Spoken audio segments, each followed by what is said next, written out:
Okay, sorry about that. Good morning, everybody, and welcome to our virtual New Jersey's Leading Infrastructure Projects Awards program. Sorry to interrupt you as you're making your way around the room and doing your virtual networking. The room will stay open at the end so that you can continue your virtual networking if you'd like to after the program.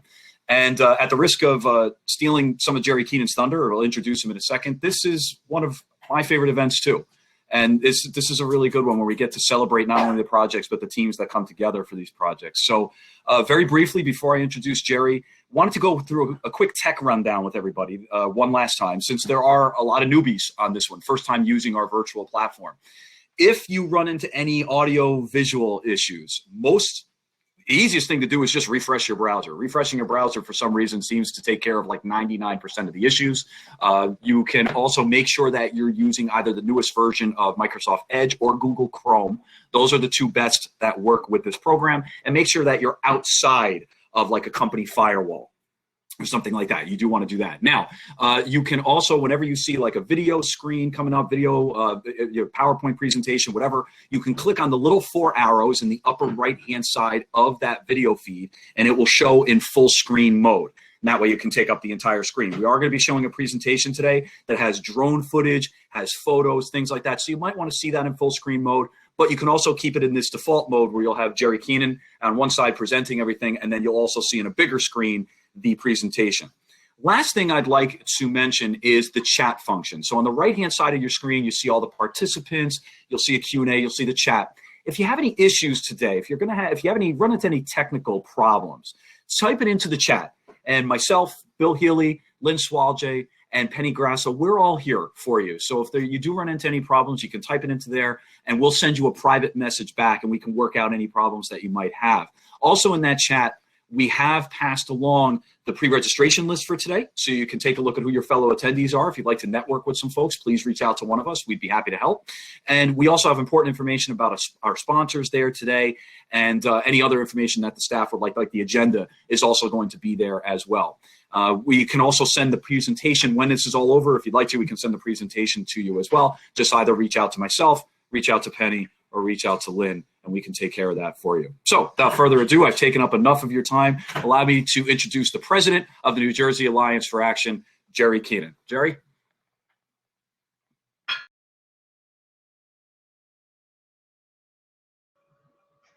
Well, thanks a lot, Chris. Thank you very much. And Chris, just to let you know, I don't know if everyone is seeing it this way, but right now, both your photo and my photo are very small up in the top left-hand corner of my screen. Later, that's the way I would like it. But right now, if you can, please make my photo, and when you come back on, your photo larger. I don't know if that's possible to do. But again, yeah, thank you for the introduction. And thank you, everyone, for being here today. This is a terrific program. And like Chris said, this is one of my favorite programs, probably the favorite program, my favorite program of the year. And the reason is that because it really puts the spotlight on the construction industry and all the great things we do. We're focused, we're going to be recognizing 20 projects today. And those projects just on their own are creating thousands and thousands of jobs and billions of dollars of economic development. And I'm not talking just about the construction jobs, which obviously is very important. I'm talking about all the ancillary services. You know, once we're done with these jobs, we'll be able to drive our cars over better roads, over safer bridges. We'll be able to take a train that'll run more efficiently and more on time and cheaper and more environmentally safe. We'll have better health care. We'll have better schools, higher education, primary and secondary schools. So many different things and so many reasons why the construction industry is so important. So, you know, a lot of people think about construction and what it means on a short-term basis, but it's really so much more than that. And these projects are innovative, so much of, and they have such a strong impact on the overall state of our state of New Jersey. So glad to be able to do that today. Before we get started, let me please say that major funding for today's program has been provided by Atlantic City Electric, and Exelon Company. I'll just wait for Atlantic City Electric's logo to come up on the screen. But once again, let me say major funding has been provided by Atlantic City Electric and Exelon Company. BEM Systems, an employee-owned consulting and information management firm providing comprehensive environmental services and software solutions to federal, state, and local government agencies. Founded in 1990, BEM distinguishes itself from traditional consulting firms with its use of cost-cutting technology to efficiently process diverse data sources. Capital Steel Service, LLC, bridging the supply chain gap. Hey, Jerry, may I interrupt you for a quick second? Sir. Penny, if you don't mind, what I'm going to do is I'm going to grab the sponsor role. So if you can turn off your share screen. For some reason, it doesn't look like it's forwarding. I want to make sure that the sponsors are able to get center stage there. Now you just let me know when you're ready, Chris. Thanks. You got it. Sorry about this, everybody. And I'll start again.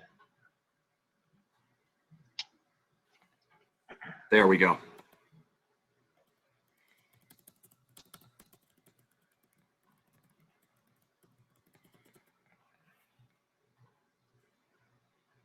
I'll tell you what, everyone, if you know Chris, you do know that whenever there's a problem, give him a few seconds and he'll work it out. So I'm sure everything is going to work out fine again.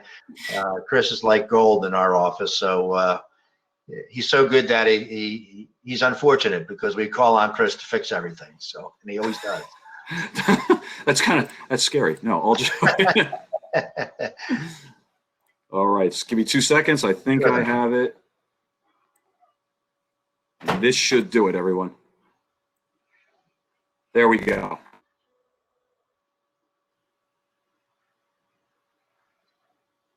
Okay, we're ready to go. Okay. All right. So we'll take it from the top again. Major funding for today's program has been provided by Atlantic City Electric and Exelon Company.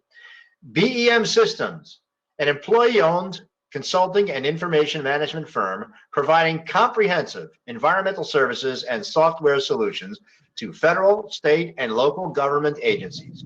Founded in 1990, BEM distinguishes itself from traditional consulting firms with its use of cost-cutting technology to efficiently process diverse data sources. Capital Steel Service, LLC, bridging the supply chain. D'Annunzio Group, Incorporated, partnering for quality results and lasting relationships. EII, safety first. EII, safety first. Enbridge, life takes energy. Life takes energy. Ferreira Construction, building the future with pride. Farino and Sons Incorporated, safety, quality, productivity. George Harms Construction Company, building New Jersey the American way. GPI, a nationally recognized engineering firm that has been working to better our communities by providing high quality engineering and construction services for over 50 years. IBEW Local Union 94, we power New Jersey and empower our communities. Infrasteel by Precision Pipe and Products, a permanent culvert rehabilitation system helping to rebuild New Jersey infrastructure. J. Fletcher Kramer and Son Incorporated, celebrating 98 years of success as a New Jersey-based national contractor for all types of infrastructure and utility work, substations, and power plants. Jacobs, challenging today and reinventing tomorrow. Jingoli Power. Lantier Construction Company, New Jersey's full service natural gas construction company for over 20 years. M&J Engineering, innovative and state-of-the-art solutions. Matrix NAC, move to a higher standard. McPhee Electric, accomplishing all your high voltage, industrial, and wireless needs with grit and gratitude every day. McPhee Electric and you are better together. Montana Construction, over 25 years of quality family service. The Njdot Group, proven by the past, positioned for the future. New Jersey's clean energy program saves money with rebates and incentives. PSE&G, PSE&G, we make things work for you. Skanska, at Skanska, we build for a better society. Stockton University. Task Force One, Inc., over 34 years as a successful New Jersey-based company specializing in program project management, construction contracts, and material management, project control for power plant, solar thermal, transmission, and refinery projects. Tonio Burgos and Associates Incorporated, a leading strategic planning and lobbying firm, building results-driven solutions for private and public sector clients. Unit Paving, we consistently exceed expectations by finding better solutions. Urban Engineers, providing quality engineering services in New Jersey for over 50 years. Van Cleef Engineering Associates, engineering with focus. Since 1972, Van Cleef delivers responsive, innovative, and cost-effective engineering solutions for our valued clients. And Vollers, building for the future through long-term commitment, integrity, and excellence. Well, once again, we have just a terrific program here today. Chris, do you need something? Yeah, I just wanted to mention real quick, we did not mention Tnm Associates as well. We, for some reason, we just went right past them, but there they are. They're Tnm Associates. Let me see if I have that down. I'm sorry. Here it is. I apologize. Tnm Associates, our goals, Tnm Associates, your goals and our mission. Thank you so much, Chris. Thank you very much. Well, once again, we have a terrific program here today, 20 projects that are investing billions and billions of dollars worth of dollars and investment into our economy. And it's great to have everyone here today. Let's move forward with our first project, which is the New Jersey Transit Raritan River Bridge Replacement Project. New Jersey Transit continues to recognize that bridge resiliency is essential to safe and reliable operations along the North Jersey coastline. The 112-year-old Raritan River Bridge carries New Jersey Transit's North Jersey coastline trains over the Raritan River between Perth Amboy and South Amboy. Recently, the agency broke ground on a $595 million replacement project for the Raritan River Bridge. This marked the beginning of construction to replace the existing swing span bridge known as River Draw, which was damaged during Hurricane Sandy and has experienced recurring maintenance issues. The new bridge will integrate resilient structural designs and materials to withstand future storm surges and be significantly less vulnerable to severe weather events. The bridge was wholly submerged during Superstorm Sandy. The water that washed over the bridge knocked out the rails and knocked them out of alignment, damaged bearings, and washed out the supportive embankment. A replacement for the 112-year-old bridge was deemed necessary after that event. The project also will provide an economic stimulus at just the right time. It's projected that this project will create 5,700 jobs and more than $350 million in wages. The economic impact will likely reach $1 billion. The more resilient bridge, which will take sea level rise and climate change into account, is expected to carry more than 11,000 passengers per day. The new alignment will place the new bridge farther away from the ocean to improve flood resilience and increase the design speed for trains on the bridge. In addition, improved navigation at the lift span will significantly reduce the risk of vessel collision with the bridge's pier protection systems. I'll tell you, this is an important project that will help build back New Jersey from the COVID-19 pandemic.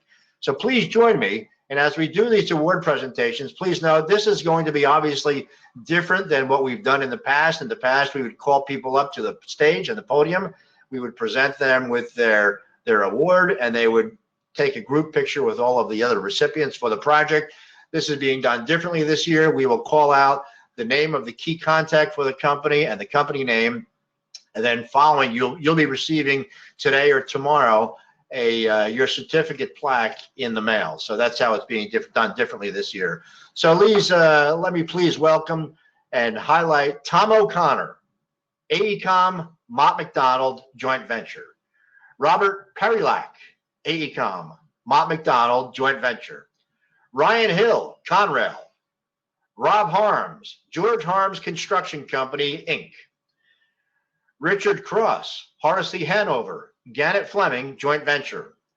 David Turkman, Hardesty Hanover, Gannett Fleming joint venture. And Eric DeLeo, New Jersey Transit. Congratulations. Just another terrific, fantastic job, and welcome. Congratulations for being one of New Jersey's leading infrastructure projects.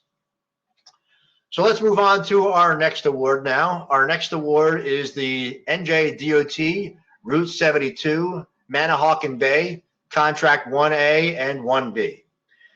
This gateway to this gateway to Long Beach Island, which for so many people heralds the start of a vacation of a cherished weekend at our New Jersey shore, will complete a dramatic overhaul of the approaches to these important bridges. It's the last piece of the puzzle for the now fully rehabilitated original causeway and the new span built next to it. When contracts 1A and 1B are complete during late 2024, all work to the causeways will then be finished. Contract 1A completes much needed traffic flow improvements in Stafford on the mainland side. Contract 1B makes accompanying improvements to Ship Bottom on LBI.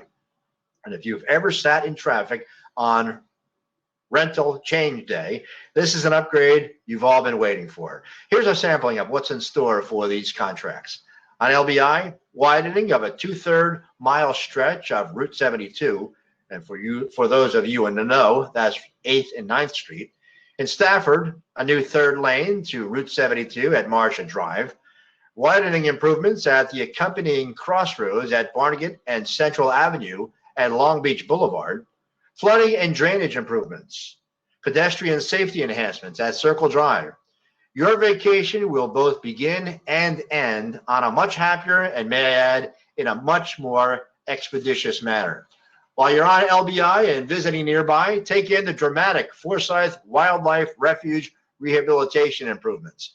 And the next time you take out your beach hat and sunblock, remember these firms that made this last phase of this important project possible. Larry Hess, CJ Hess Incorporated.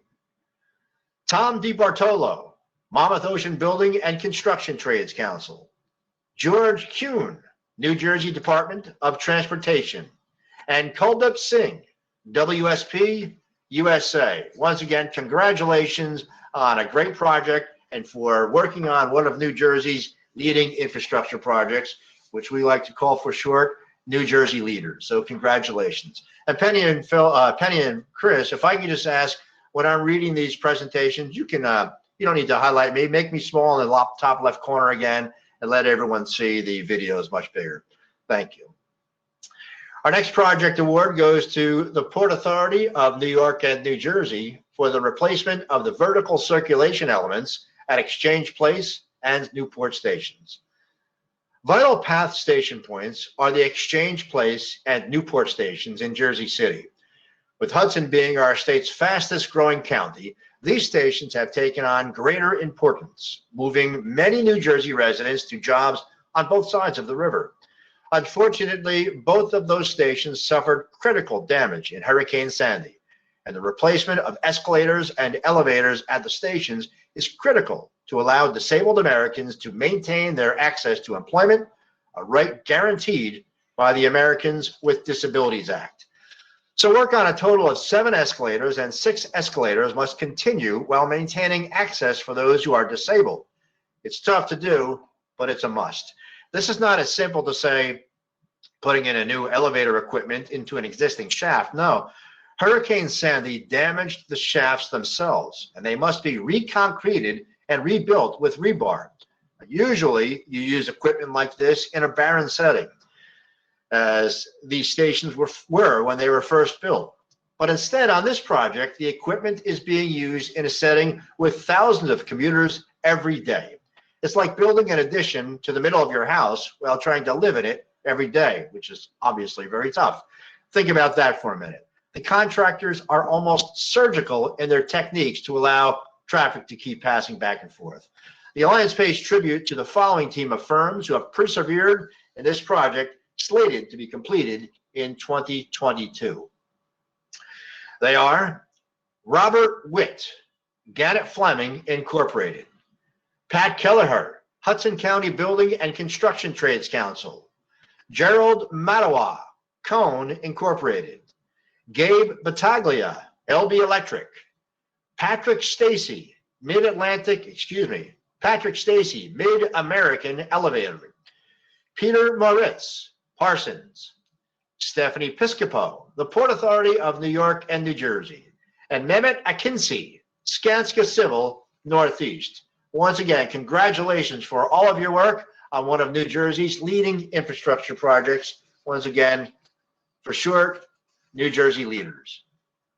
Our next project is a project we all know and hear about for the past many years, is the American Dream.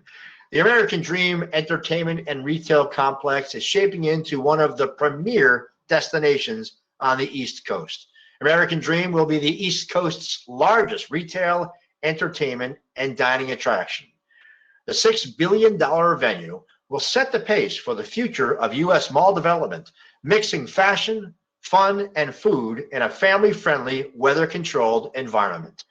The complex, which is adjacent to MetLife Stadium, spans more than 3 million square feet and encompasses more than 450 stores, more than 100 restaurants, and 18 acres of entertainment space. American Dream's massive complex houses a DreamsWorks branded indoor water park with the world's largest indoor wave pool, Nickelodeon Universe theme park, an NHL-sized indoor ice rink, Big Snow indoor ski slope, and restaurants and retailers to fit every taste.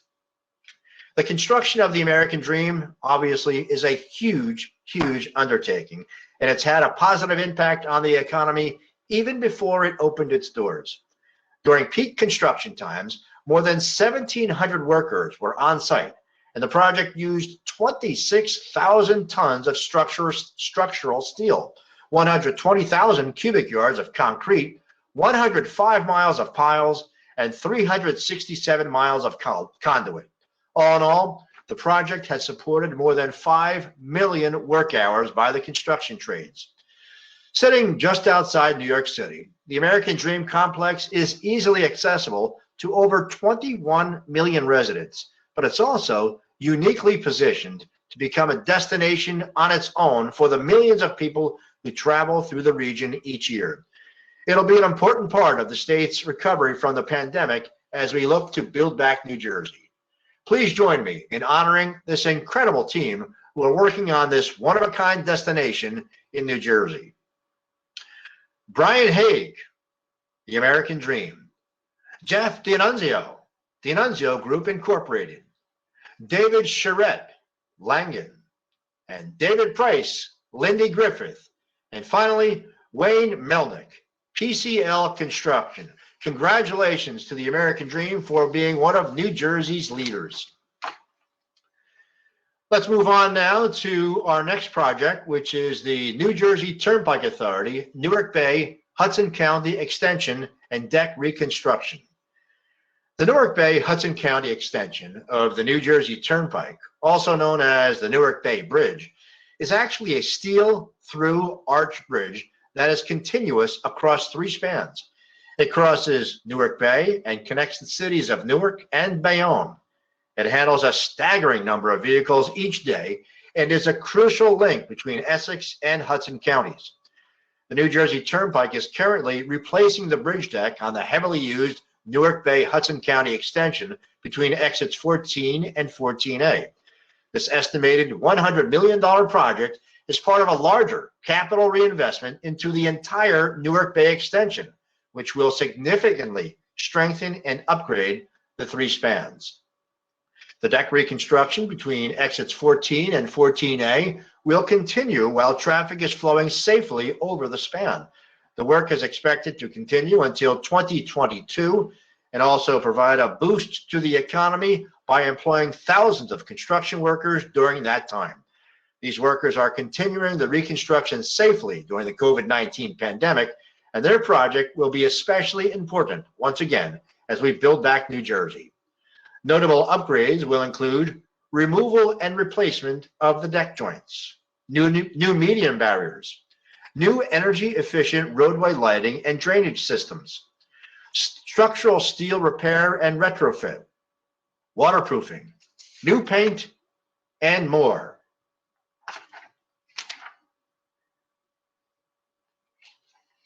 I'm sorry, I lost my little place here. So please, here we go. I'm sorry I missed the last page for that. So we will catch up onto that in honoring the people from the Newark Bay Hudson County Extension Project. Let's move on then to, well, I can look at it here. Congratulations to Amscott Structural Products Corp., Anka Painting Company, Aptim, CJ Hess Incorporated, Dewberry, the Essex County Building and Construction Trades Council, and of course, the New Jersey Turnpike Authority. Once again, congratulations for working on one of New Jersey's leaders. Let's move on now to our next project, which is Atlantic City Electric's Harbor Beach Transmission Line and Substation Reconstruction. Brigantine is one of the most beautiful vistas in our state, but to the residents there, reliable electricity is just as important as the picturesque views. And the residents of Brigantine know all too well the forces that hurricane winds can wreak on both those beautiful dunes and on infrastructure. We saw it with Sandy 8 years ago, and we could see it again. Hopefully not, but it obviously could happen. Atlantic City Electric has begun a group of projects known as the Atlantic City Brigantine Community Reliability Project.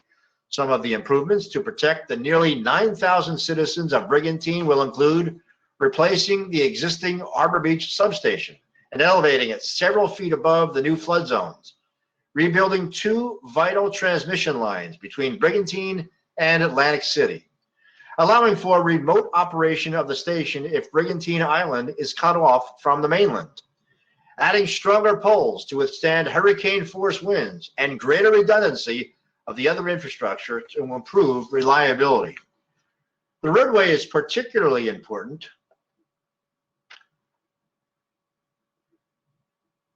I'm sorry. Okay, now I caught up. Okay, so here we go. It was a little bit out of order there. So please join me in honoring the team that will help make a difference for the citizens of Brigantine Island. We're talking about Richard Henry from Arthur R. Henry Incorporated, Dan Loveland, Atlantic City Electric, Erica Beal, Aviv, Charlie Johnson, CJ Drilling, Joseph Walsh, Kramer Gingoli Joint Venture, Rob Rieger, Kramer Gingoli Joint Venture, Joe Ferriozzi, Ferriozzi Concrete, Brian Gibson, Gingoli Power, Maria Didato Jacobozzi, J.W. Didato, Dan Velu, Maffei Electric, and Scott Sheridan, the South Jersey Building and Construction Trades Council. Congratulations once again to the Atlantic City Electric Harbor Beach Transmission Line and Substation team. Congratulations. Let's move on now to our next project, which is the New Jersey Transit Henderson Substation Project. Well, the effects of Superstorm Sandy, which has come up many, many times today and has in the past New Jersey Leader programs, and I expect will come up again in the future programs, the effects of that storm continue to be felt to this day. The storm left scars along our infrastructure that we're still repairing. However, it also sparked innovative ways to make our system more resilient for the future. When the storm ripped through the region, New Jersey Transit's Hoboken station flooded. Saltwater from the Hudson River inundated the station's electrical substations, knocking power systems out of commission for weeks. Construction is underway of multiple substations designed to provide redundant auxiliary power while maintaining and withstanding future floods and supporting interconnection to future power sources. The new project and substations will be vitally important for many components of New Jersey Transit systems, including long slip and the Transit Grid project. The project will demolish the vacant boiler building structure, construct a new substation building on the site of the old boiler building, construct new utility fields, New Jersey Transit Grid connection and emergency generator facilities, relocate existing circuit connections to the new substation facility, The new substations will be built with redundancy and resiliency in mind and will include state-of-the-art electrical equipment, including communication systems integration, which will allow remote control of the substation and a backup power source for 3 diesel generators. Most of us who ride New Jersey Transit never think about the many components required to keep the system running safely and without interruption. So please join me as we recognize the hard work of the team building this important resiliency project for a heavily traveled section of New Jersey Transit's line. I'm talking about Stephen Zakopinski from Gannett Fleming Incorporated, Pat Kelleher, Hudson County Building and Construction Trades Council, James Pittman, John O'Hara Company, Eli Charcher and Mo Solomon, Nyack Consulting Group, and Eric DeLeo of New Jersey Transit. Once again, congratulations to the New Jersey Transit Henderson Station team, a fantastic project and well-deserving to be called one of New Jersey's leaders. Let's move on now to our next project, which is South Jersey Gas's Sharp 2 Ocean City Loop and Station Redundancy Project. Well, our natural gas infrastructure allows us to cook food, keep warm, power our homes and businesses. Unfortunately, it can sometimes be vulnerable to extreme weather events and age and requires upgrade investment in order to keep it flowing and uninterrupted. Following Superstorm Sandy, South Jersey Gas Company recognized a need to strengthen the natural gas infrastructure in coastal areas and barrier islands to increase reliability and system resiliency. South Jersey Gas started to invest in its Storm Hardening and Reliability Program, also called SHARP. The SHARP program authorized South Jersey Gas to replace low-pressure mains and associated services with high-pressure mains in various townships, cities along the coast. This section of the SHARP project, also called the Ocean City Loop and Station Redundancy, aims to create a redundant gas supply to Ocean City by providing a natural gas loop to the existing main that supplies gas to Ocean City. The existing 8-inch steel main in Ocean City is the primary source of natural gas for Ocean City. And in the event that the pipeline experiences an outage for any reason, the reliable supply of natural gas to Ocean City has a high chance of disruption. The new 8-inch steel loop pipeline is being constructed to provide redundancy and to ensure continued gas service should such an event occur. A new regulator station will also be constructed to monitor pressures on the loop line and allow gas to flow as needed. The entirety of the pipeline route is located within the city of Upper Township. The new pipeline is approximately 30,100 feet or 5.7 miles long. A section of the existing 8-inch main was utilized to connect the new main to the new regulator station at the Roosevelt Bridge. This project not only highlights how a team comes together to build and coordinate an infrastructure project while creating homes and the environment, well, actually while protecting homes and the environment, but also highlights safety as construction is being done safely during a pandemic. Please join me as we honor the groups working hard to keep our natural gas infrastructure safe and up to date. I'm talking about Robert Church, the Cape May County engineer, Frank Zabrowski, HMI Technical Solutions, LLC, Bill Phillips, Lantier Construction Company, Incorporated, Stephen Ewing, PSNS, Daisy Udagalanya, South Jersey Gas, and Dan Cosner, Southern New Jersey Building and Construction Trades Council. Once again, congratulations to the South Jersey Gas Sharp 2 Ocean City Loop and Station Redundancy team. All right, let's move on now to our next project, which is the Njdot Route 3, Route 46, Valley Road, and Notch Rifle Camp Road interchanges, Contract B. Well, for anyone who has driven the stretches of that road that link Little Falls, Clifton, and Woodland Park to the rest of North Jersey, you've been treated to a dizzying array of ramps, turnarounds, and exits designed in the days when Model A Fords topped out around 45 miles an hour. Well, I did not necessarily drive a Model A. I was a kid growing up in Wayne in the 1980s, and those roads were some of the biggest challenges you could expect as a new driver. Contract A built a service road that kept local traffic off the busy corridor, among many other improvements. About 16 months ago, NJDOT began Contract B of this project, which makes dramatic improvements to Route 3, Route 46, and the Valley Road interchanges. It will, among the following, accomplish these goals when completed in 2024. It'll improve acceleration and deceleration lanes. It'll build up narrow shoulder widths. It'll build up the narrow shoulder widths. Contract B changes how Route 46 westbound traffic merges onto Route 3 westbound. The current adventure, so to speak, of the merge from the left becomes now a safer merge from the right. Additional safety measure for eastbound Route 46 traffic remains now on Route 46. It gives eastbound Route 46 motorists the ability to get onto eastbound Route 3 from the left lanes. It replaces that FDR era series of turns along Valley Road into a modern multi-lane urban turnabout. This project overall brings about four new bridge structures, one of which already connects Clove Road to Route 3.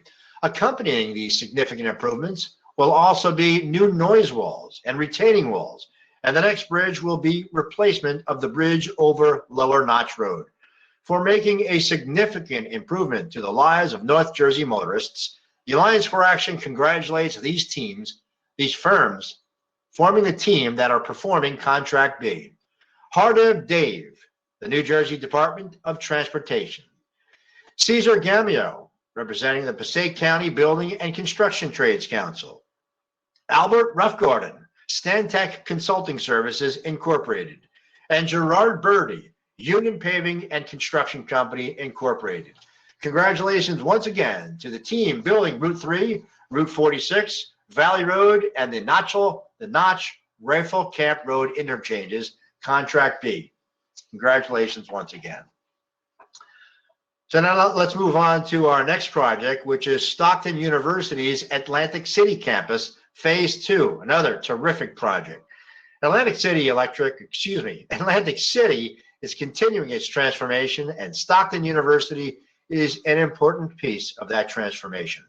Academia, research, and entrepreneurship will all be a significant part of Atlantic City moving forward, and Stockton's Atlantic City campus will help to foster all of that.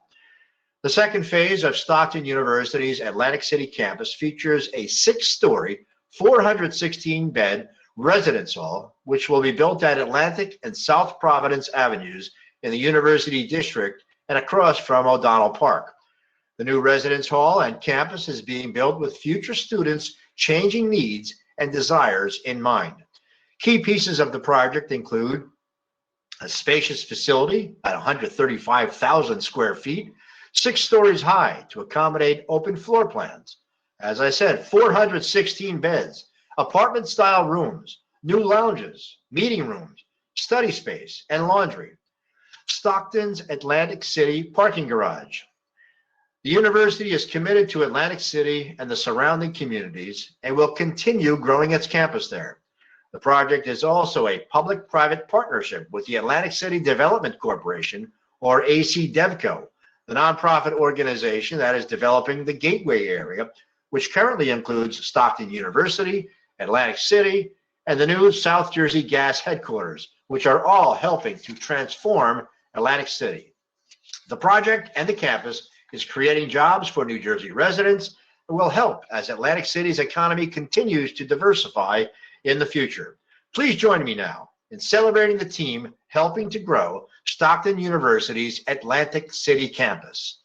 I'm talking about John Barnhart from Arthur Ponzio Associates, Sarah Clark, Atlantic City Development Corporation, Anthony Cauchy, Concord Engineering Services, Jeff Winter, Joseph Gingoli and Son Incorporated, Rich Carbone, Kitchen and Associates, Chris Roche, Langen, Mike Miller, O'Donnell and Nacarado, Scott Sheridan, South Jersey Building and Construction Trades Council, and Donald Hudson from Stockton University.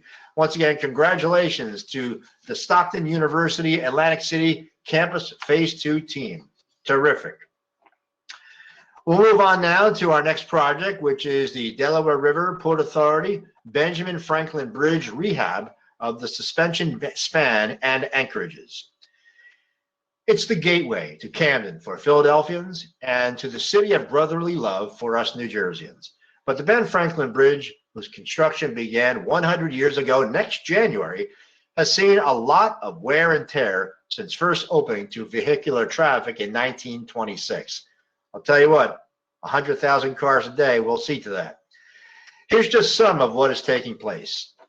Steelwork to both the main towers and anchorages, needed maintenance painting, substantial concrete repairs, rehabbing the north and south walkways and the widening of parts of them, new decorative lighting and pedestrian lighting and anchorage exterior lighting, and to preserve those main cables for another century, installations of a dehumidification system that pumps air at 40% humidity right through them.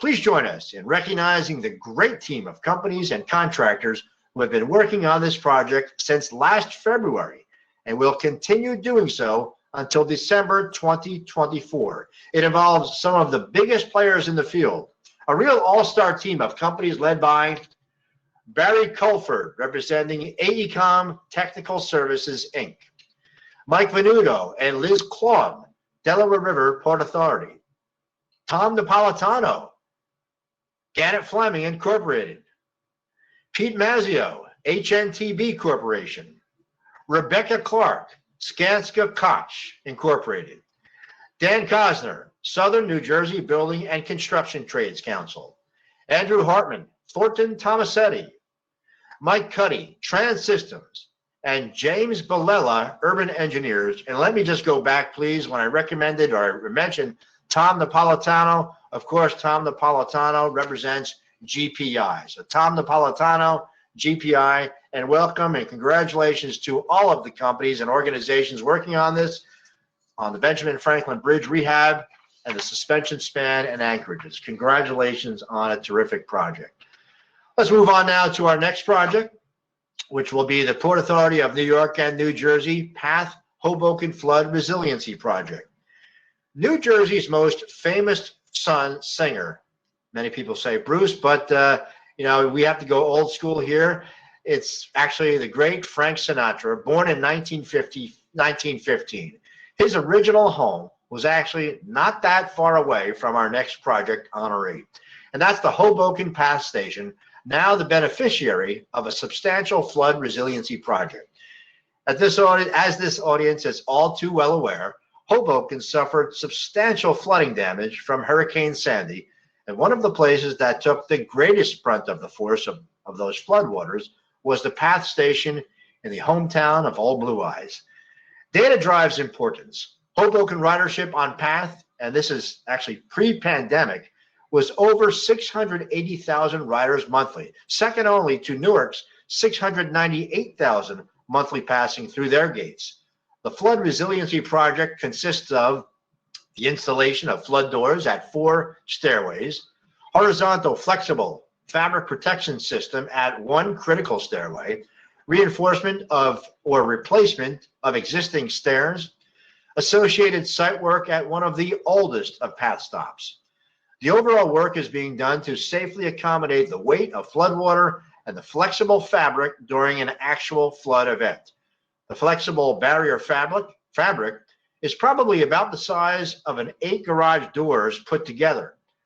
This is but the first in a series of improvements. Future construction will take into account the latest in flood mitigation methods, and there will be continuing improvements to electrical substations to elevate them above flood level. Nearly 750,000 New Jerseyans depending on the Hoboken PATH Station on a monthly basis, and because of that, it's a truly critical piece of the system's ridership infrastructure. Join me now in congratulating the team now at work on this vital project. Please join us in welcoming John Amarin from Atlas Concrete, Thomas Wigan, the Gramercy Group Incorporated, Rasvin Carlin, HDR. Pat Kelleher, Hudson County Building and Construction Trades Council. Dan Klopp, Dan Klopp, ILC. That's ILGC, ILC Dover. Dan Klopp, ILC Dover. Tom Arpino, Integrated Structures Corp. Kelly Davis, the Port Authority of New York and New Jersey, and Ben Rising from Walsh and Krenzer. Another terrific project, the Path Hoboken Flood Resiliency Project. Congratulations to all the team members that are making that project possible. Let's move on now to our next project, which is the New Jersey Transit Portal North Bridge Replacement, Phase 1. The Portal Bridge is infamous among commuters and residents in New Jersey. The 110-year-old bridge continues to be a bottleneck along an extremely busy rail line used by multiple companies. The aging bridge often malfunctions during opening and closing for maritime traffic. New Jersey Transit and Amtrak are replacing the century-old Portal Bridge over the Hackensack River with a higher bridge that will not have to open and close for river traffic. Work on the first part of this crucial project is already getting underway. The Portal Bridge can carry more than 450 daily Amtrak and New Jersey Transit trains and 200,000 daily passengers over the Hackensack River. It's a critical link in the congested territory between Newark, New Jersey and Penn Station, New York. A two-track replacement bridge, Portal North, will replace this outdated relic with a modern, high-level, fixed span that does not open or close, thereby eliminating the movable components and risk of malfunction. The new bridge will rise more than 50 feet over the Northeast Corridor.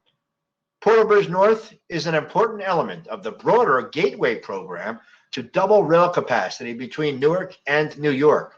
The final replacement will actually be 9 new bridges with 76 spans. In January 2021, New Jersey Transit and the Federal Transit Administration, the FTA, signed a full funding grant agreement that paves the way for procurement and construction to begin on the roughly $1.8 billion project. The Portal North Bridge will support thousands of jobs during its construction. The region will see major benefits from the project, including eliminating the movable span, removing conflicts with maritime traffic, improving reliability and safety, increasing train speeds, increasing capacity. Please join me in recognizing the team getting started on one of the most important infrastructure projects in the Northeast, one that's going to go a long way in helping us build back New Jersey and the entire region. Anil Parikh, AECOM. Julie Cowing, AKRF Inc. Hina Shah, Aon Construction Services Group.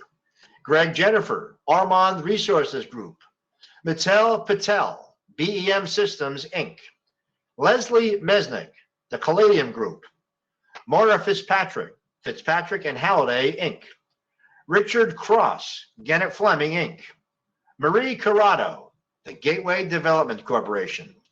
Peter Mazzio, HNTB Corporation. Rich Sarabian, Jacobs. Suzanne Silverman, Kaplan, Kirsch, and Rockwell. John J. Curley, LLC. Stephen Gardner, the National Railroad Passenger Corporation. Eric DeLeo, New Jersey Transit. Stephen Plate, the Port Authority of New York and New Jersey. Carlos Medina, Robinson Aerial Services, and Jim Takacs, STV Inc. Another great project that is going to change the lives of so many people in the North Jersey region. Congratulations to the New Jersey Transit Portal North team for the bridge. Congratulations once again. We'll move on now to our next project, which is the New Jersey American Water Springfield Groundwater Station Improvement Plan.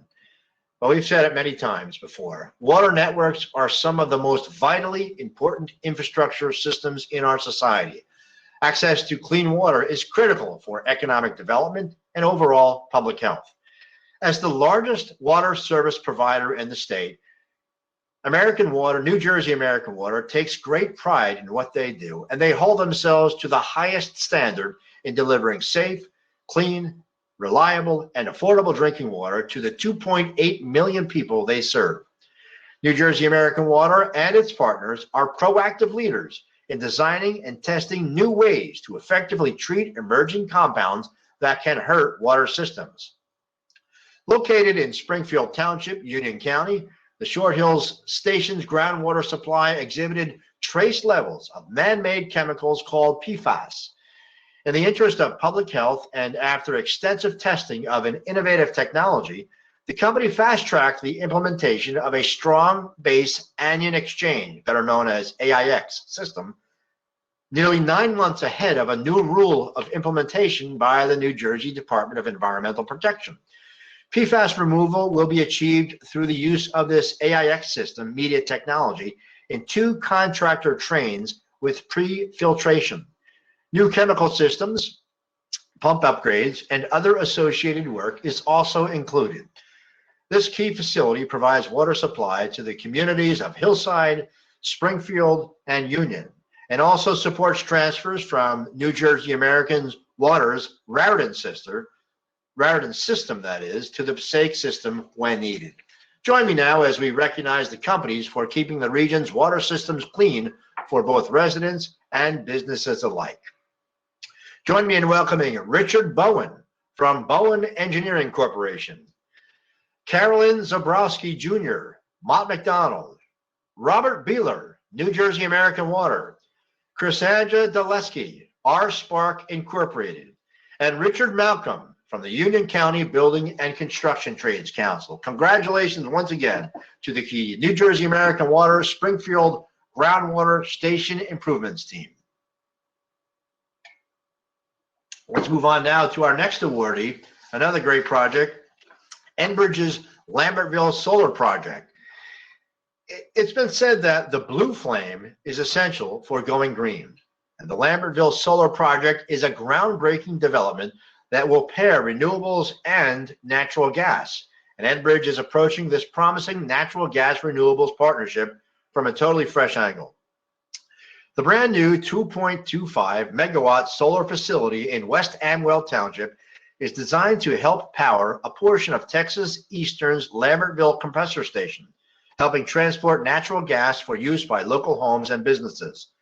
The $7 million project is expected to reduce greenhouse gas emissions by 58,500 metric tons.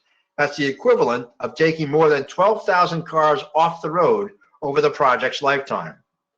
Enbridge's solar self-power approach to greening pipeline operations further demonstrates the promising nature of gas renewables partnership as part of an affordable, reliable, lower carbon future.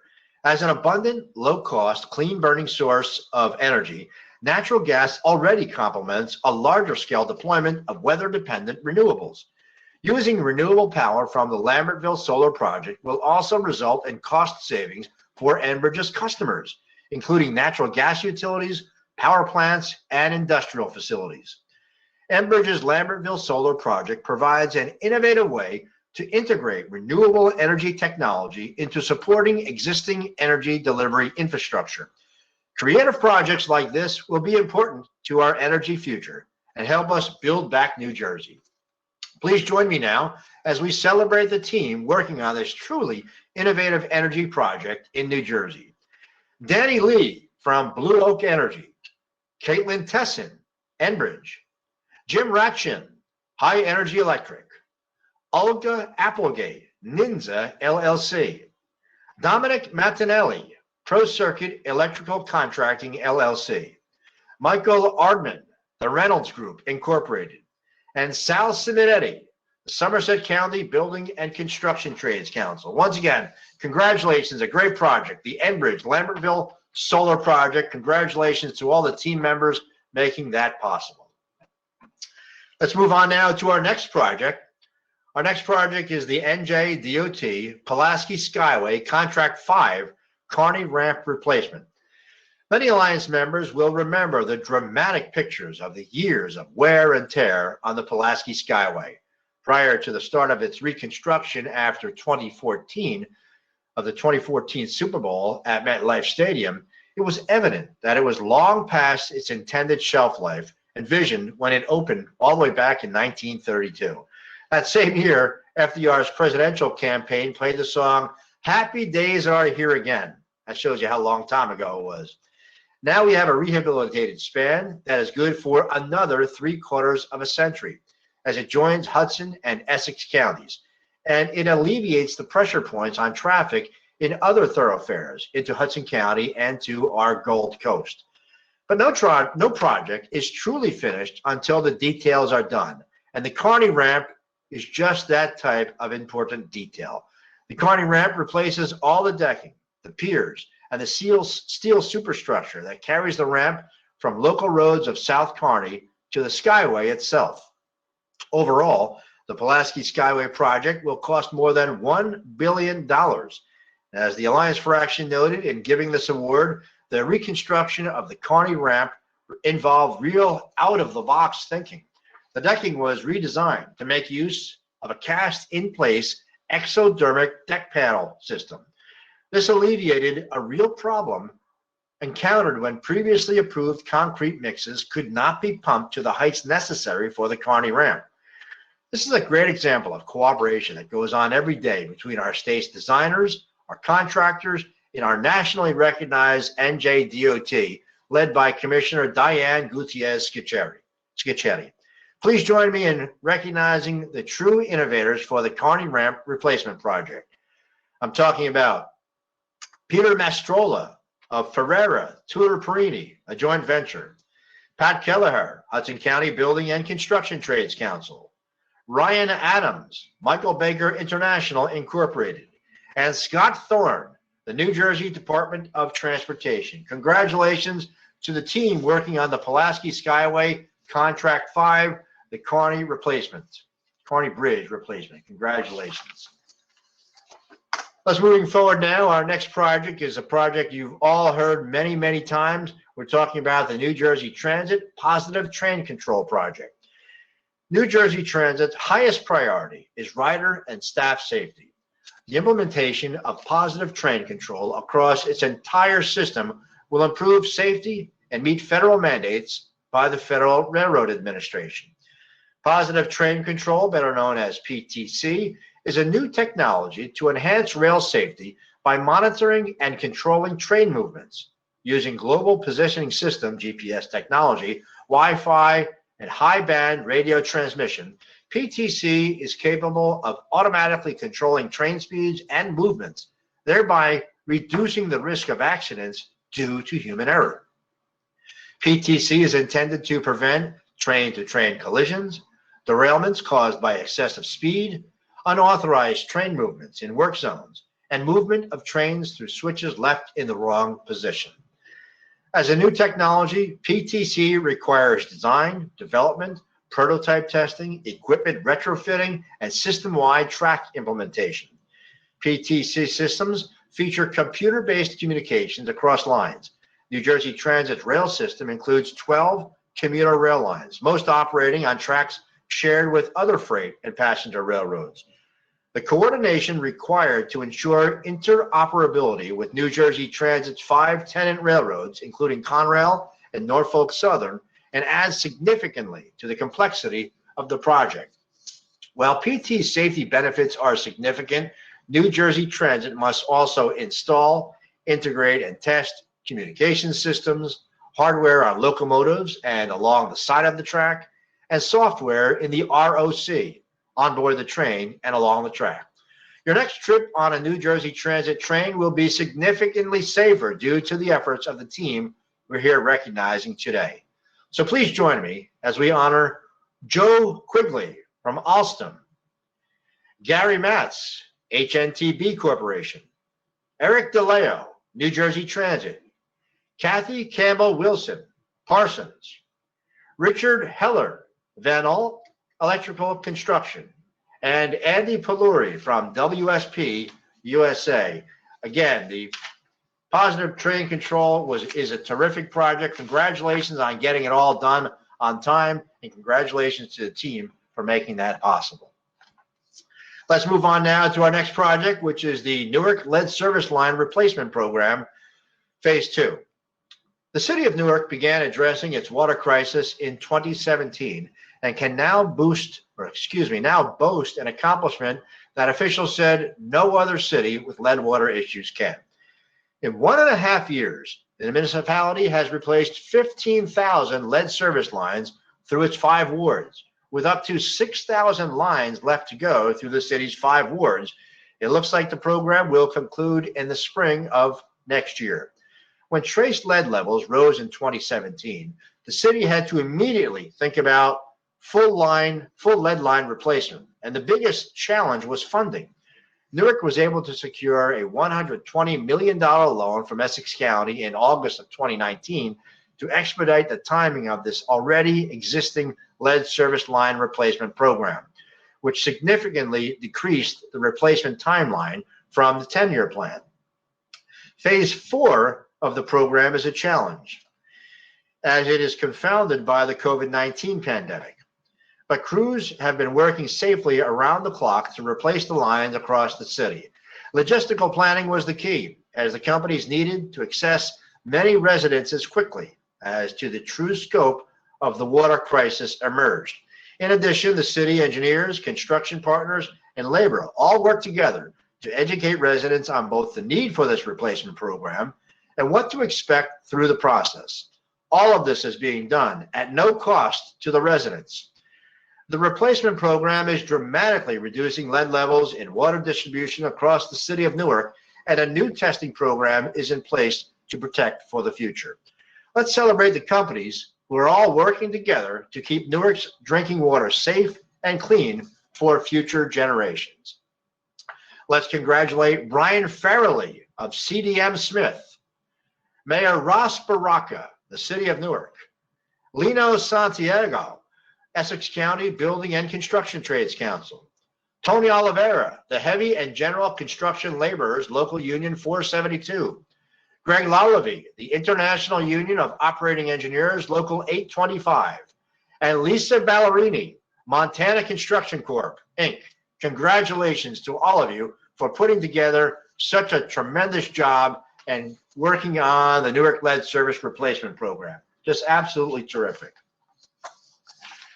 Let's move on now to our next project, which is the Princeton University Residential Colleges. Princeton University is embarking on a major transformation of its campus. The new strategic plan will not only include upgrades to buildings, but construction of new student housing, laboratories, and new energy and transportation infrastructure as well. This plan is expected to be an economic driver for years and years to come. Princeton's new residential colleges are among the first projects in this transformation. Perelman College will become Princeton's 7th residential college. The construction of Perelman College will advance one of Princeton's highest strategic priorities, the expansion of the undergraduate population by about 10%. The campus planning process also proposed an 8th residential college that could house an additional 500 undergraduates. That 8th residential college will be built adjacent to Perelman College, and share some of its important features, such as dining areas and some common spaces. The electric and the extra capacity provided by that college will allow the renovation of existing dorms. The design and construction of the residential colleges takes into account both the current historical architecture of Princeton and the changing needs of today's students. The design will allow students to occupy and make their own space within the colleges. The plan includes new social spaces, lounges, study space, a dining hall, and a new kitchen. The design incorporates more open spacing with room to connect with future buildings on campus. There will be 12 configurations of dorm rooms. Each college will have space for resident graduate students, a residence for the head of college, and each residential hall will have a kitchen. To make room for the new challenges, the 1895 softball field, the Lens Tennis Center, and 2 soccer facilities will be relocated as part of the project. The new facilities are a boon to the economy, as workers will be needed for this phase and for the future of the campus. Construction of the new residential colleges is continuing through the cold weather and the pandemic, with workers adhering to the highest safety standards, keeping both each other and student bodies safe. Princeton is committed to its campus and the surrounding community. The new residential colleges and the next phases of the master plan will change the face of the campus and also improve the economy of the entire region. Please join me now in recognizing the team working on Princeton University's residential colleges.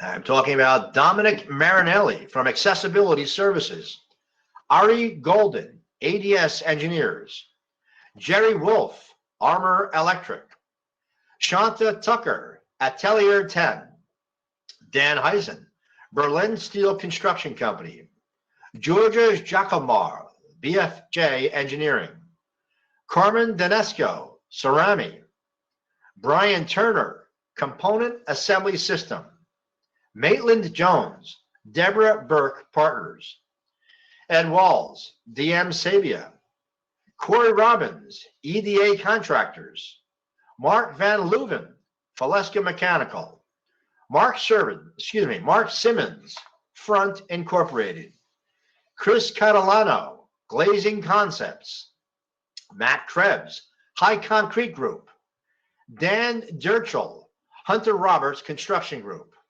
Mike Tierney, Independent Steel, Tatiana Chulika, James Corner Field Operations, James Gainfort Consulting, Jonathan Parker, Kleinfelder, William Bosca, Langen, Bob McGregor Industries, Victoria Laveau, MEG Glass, Wayne D'Angelo, the Mercer Burlington County's Building and Construction Trades Council, Mark Arecchio, Modern Electric, John Fisher, Nesco Construction Services, Steve Oliver, Oliver Sprinklers, Steve Margules, One Lux Studio, Bill Bossmith, Princeton University, David Chislett, Rika Design Studios, Donald Conta, R.W. Sullivan, Jerry Garreau, Sealant Technology Services, Inc., Chris Dixon, Sean's Landscaping, Inc., Deborah McGinnis, Silman, Millie Dixon, Theater Projects, Jim Hagel, Thomas Company, David Gibson, 212, Steve Anderson, Tri-State Construction, Adirth Jagannath, Van Dusen and Associates, Seth Buchanan, Vollers, and Jim Glenn, Wyatt Incorporated. Congratulations to the entire team, a huge team working on the Princeton University residential colleges. Just a fabulous program, and we're looking forward to all the great things that are going to be happening at Princeton University, not only with this, but as the capital plan continues. Let's move on now to our next project, which is the New Jersey Turnpike Authority, Homedell and Hazlitt Township Culvert Rehabilitation. Each day, thousands of cars travel the Garden State Parkway unseen and ignored by most motorists, however, are the many culverts under the road that serve an incredibly important purpose. Maintaining culverts up and down the length of the road are essential for safe, reliable, and efficient travel. These culverts run under the roadway and safely direct water away from the parkway and into proper drainage. The New Jersey Turnpike Authority recently completed a program to inspect culverts along its roadways. Many had reached the end of their service lines, and sinkholes were starting to appear on the surfaces. The culverts between mileposts 111.5 and 117.4 were advanced for repair. Restoring and replacing the culverts is vital to keeping traffic flowing smoothly on this heavily traveled section of the parkway. The team is working on new designs, structural rehabilitation of all culverts, and also repairs, replacement of immediately adjacent drainage features, and they were all required. Recent storms such as Superstorm Sandy, ensuing nor'easters, and other hurricanes have shown how fast flash flooding, erosion, and storm surges can occur. Reconstruction of these culverts will ensure safe travel and flood mitigation for many years to come. Please join me now in recognizing the team working with New Jersey's Turnpike Authority on this important water infrastructure project. one that may not be as visible as others on today's program, but really is just as significant. Jennifer Feldman, Eastern Landscape Contractors, Inc. Roy Antone, Joseph M. Zansari, Inc. Ken Piasecki, Jacobs. Dennis Burgesson, KMA. Lewis Weber and Associates. Nabil Hurani, McCormick Taylor. Tom DiBartolo, the Monmouth County Ocean Building and Construction Trades Council. Mary Hom, New Jersey Turnpike Authority. Danielle Delio, Paola Profiling. Bellman Salazar, PIM Corporation. Dan Damon, Precision Pipe and Products, Inc. And Joe Macchione, the Roman Asphalt Corporation. Once again, congratulations to all of those companies and all of those organizations for making the Homedell and Hazlitt Township culvert rehabilitation possible. Congratulations, a terrific job. Our final project here today is PSE&G's Mctuchen, Trenton, Burlington transmission line. Another fantastic project and another great way to wrap up our program here today. In our hyper-connected world, where devices, appliances, and more need to be powered constantly, nothing is more important than reliable electric service. Recent storms and hurricanes have reminded us just how important the flow of electricity is, along with showing us how old some of the current infrastructure is as well. The Mctuchen Trenton Burlington project is a $739 million investment designed to strengthen the electric transmission system by replacing 138,000 volt circuits with 230,000 volt circuits between the PSE&G Mctuchen switching station in Edison, New Jersey, and the PSE&G Burlington switching station in Burlington, New Jersey. The 55-mile reliability project replaces critical infrastructure that has reached the end of its life and improves capacity significantly while addressing voltage violations in the Mctuchen area. On average, these transmission facilities are 80-plus years old. The project replaces aging infrastructure in 17 municipalities spanning Burlington, Mercer, and Middlesex counties. Additionally, the project modifies, upgrades, or reconfigures 17 electric stations. The project is separated into 3 segments and requires overhead transmission modifications within existing PSE&G right-of-ways. The existing 138 kV lattice towers supporting the overhead lines will be replaced with monopoles. The project will increase overall reliability of the electric service, as it will serve as a backup if other parts of the grid go down. When the full 230,000 volts come online, both reliability and redundancy will increase. Let's recognize the hard work of this entire team, helping to keep electricity flowing to thousands of people and businesses across the state of New Jersey. Please join me in welcoming and honoring John Hefty, American Pile and Foundation, LLC. Max Devane, Amy S. Green, Environmental Consulting. Manny DeRoca, BlackRock Enterprises, LLC. Michelle Butler, Burns & McDonnell. Robert Hickman, Capital Steel Services. Michelle Kelly, D.W. Smith Associates, LLC. Tom Effenord from Eco Sciences. Scott Wiezerek from E2 Project Management, LLC. Richard Wood, EII, Inc. Megan Carton Poole, Ferrera Construction Company, Inc. Keith Tetreault, Jr., J. Ferry Fence, Inc. David Farino, Farino & Sons, Inc. Paul Pizzamente, Haley & Aldrich, Inc. Mark Eubank, Henkels & McCoy. Scott Campbell, the IBEW Local Union 94. Brian Smalls, J. Fletcher Kramer & Son, Inc. Stephen Pollock, Jingoli Power. Victoria Rhodes, Langen. Mark Lumry, the Lumry Company, Incorporated. Peter Kecke, Matrix NAC. Robert Meisner, Matrix New World Engineering. Anthony Passanante, McPhee Electric. Kimberly Tully, Melick Tully and Associates, Inc. Wayne D'Angelo, Mercer Burlington County's Building and Construction Trades Council. Kevin Duncan, the Middlesex County Building and Construction Trades Council. Benjamin Muller, Ostergaard Acoustical Associates. John Ribardo, PSE&G. Andres Franzese, Sabre Industries Incorporated. Amy Wilmot, Spooky Brook Herbery, Inc. John Finkelde, Sterling Solutions. Michael Thomas, Tnm Associates. Frank Magipinto, Task Force One, Inc. Mick O'Donovan, Valiant Power Group. George Aful, Van Cleef Engineering Associates. And Michael Greenwald, Wesco Distribution. Well, that wraps up our program. In just a minute, I'm going to announce our sponsors again, just to say thank you to them. But before we do, I want to say thank you to all of you for being here today. Thank you to our staff.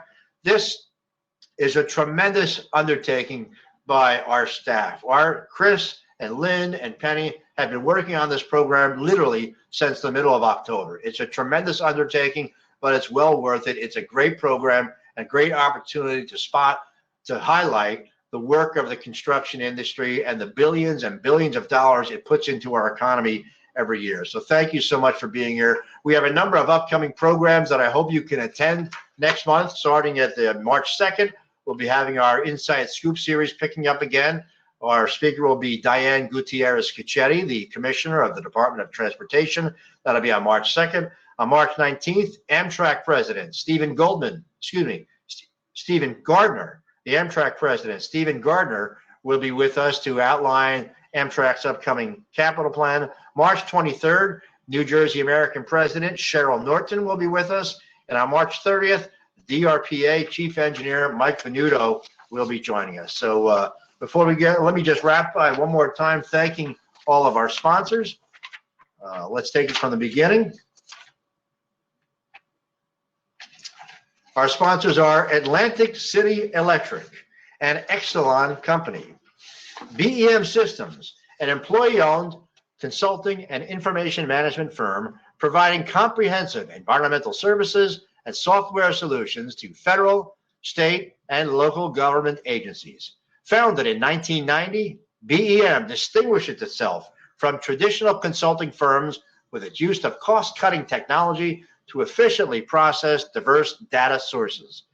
Capital Steel Service, LLC, bridging the supply chain gap. Capital Steel Service, LLC, bridging the supply chain gap.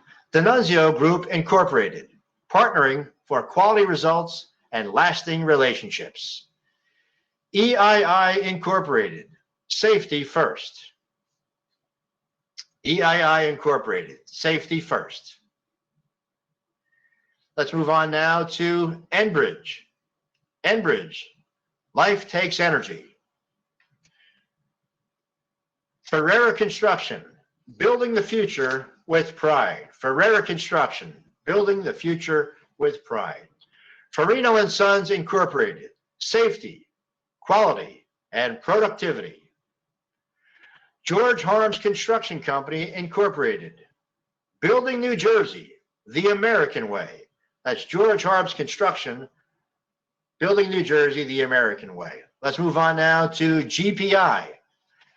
GPI is a nationally recognized engineering firm that has been working to better our communities by providing high-quality engineering and construction services for over 50 years. We'll move on now to IBEW. IBEW Local Union number 94. We power New Jersey and empower our communities. Infrasteel Precision Pipe and Products, Inc. That's Infrasteel Precision Pipe and Products, Inc., a permanent culvert rehabilitation system helping to provide and rebuild New Jersey's infrastructure. Moving on now to J. Fletcher, Kramer and Son, Incorporated, celebrating 98 years of success as a New Jersey-based national contractor for all types of infrastructure and utility work, substations, and power plants. Let's move on now to Jacobs. Jacobs, challenging today and reinventing tomorrow. Jingoli Power. Jingoli Power. We'll move on now to Lantier Construction Company, New Jersey's full-service natural gas construction company for over 20 years. M&J Engineering, innovative and state-of-the-art solutions. That's M&J Engineering, innovative and state-of-the-art solutions. Matrix NAC, move to a higher standard. McPhee Electric, accomplishing all your high voltage, industrial, and wireless needs with grit and gratitude every day. McPhee Electric and you are better together. Moving on now to Montana Construction, over 25 years of quality family service. Moving on to the Njdot Group. The Njdot Group, proven by the past and positioned for the future. Moving on now to New Jersey's Clean Energy Program. Saves money with rebates and incentives. PSE&G, we make things work for you. Moving on to Skanska. At Skanska, we build for a better society. Stockton University.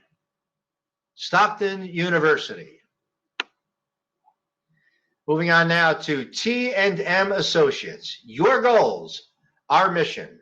Tnm Associates. Your goals, our mission. Moving on now to Task Force One Inc. Task Force One Inc. Over 34 years as a successful New Jersey-based company specializing in program, project management, construction contracts, material management, and project control for power plant, solar thermal, transmission, and refinery projects. Moving on now to Tonio Burgos and Associates. Tonio Burgos and Associates Incorporated, a leading strategic planning and lobbying firm building results-driven solutions for private and public sector clients. Moving on now to Union Paving. Union Paving, we consistently exceed expectations by finding better solutions. Our next sponsor is Urban Engineers. Urban Engineers, providing quality engineering services in New Jersey for over 50 years. Moving on now to Van Cleef Engineering Associates. Van Cleef Engineering Associates, engineering with focus. Since 1972, Van Cleef delivers responsive, innovative, and cost-effective engineering solutions to our valued clients. And finally, our final sponsor of the day, Vollers. Vollers, building for the future through long-term commitment, integrity, and excellence. Well, once again, thank you to all of us. Thank you to all of you for joining us here today. The networking room is still open. We still have more than 200 people in the room today. So if you'd like to begin and continue networking, please stay with us. I'm Jerry Keenan. Chris Hartman joins us now. Chris has something to say. Hey, Jerry, I apologize for interrupting you. I did have one or two folks just ask. We do have the updated names for that Newark Bay extension project, just because we didn't have the names on that second page. So I just wanted to read them off real quick as Penny puts them up, just because we could have the names. So congratulations to, starting with Pete Samoji from Amscott Structural Projects, Anka Kovacic from Anka Painting, William Ritter from Aptim, Anthony Cogliano, CJ Hess Incorporated, Edward Beer, Dewberry, Lino Santiago, the Essex County Building and Construction Trades Council, Jerry Hugendum from HBC Electric, Robert Anthony, J. Anthony Equipment Co., Kim Shelters, KAS Construction Consultants, Enrico Patronostro, and Mark Bernard from the New Jersey Turnpike Authority, Nelson Sanchez Jr., Schiavone Construction, LLC, and Mark Sargent from Traffic Lines. Thank you all, and congratulations. Sorry about that, Jerry. I know you did want to go back to it. You mentioned it before, and I didn't want to forget about that very important project. No, I appreciate that. Thank you, Chris. Thank you to the entire staff. Another great project, another great program. We're looking forward to seeing all of you next month, and have a great day. I'm Jerry Keenan.